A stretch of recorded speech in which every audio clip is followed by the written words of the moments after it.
Ipinaalala ng Commission on Elections o COMELEC na hindi na sila tatanggap ng company ID bilang requirement para sa muling pagbubukas ng continuing voter registration sa susunod na buwan. Ayon kay COMELEC Chairman George Erwin Garcia, dapat anya ay valid government IDs o government-issued documents ang dalhin ng mga magpaparehistro.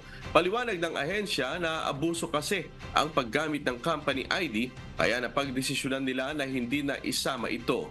Binigyang diin ng COMELEC na mahalaga ang pagpaparehistro dahil kabilang sa ating karapatan sa ilalim ng ating saligang batas na makaboto kapag rehistrado.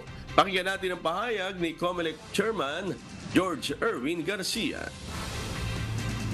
Alam niyo naman, pwedeng mag-mass reproduce ng napakadaming company ID. Anong control natin doon? Paano natin mabe-verify kung talagang 4,000 ba ang kanyang empleyado na nagparehistro sa isang lugar lamang? Sa kasalukuyan, nakafocus po ang COMELEC sa resumption ng ating registration na again, magsisimula sa February 12. Ay na-approve na po ng NBank kanina.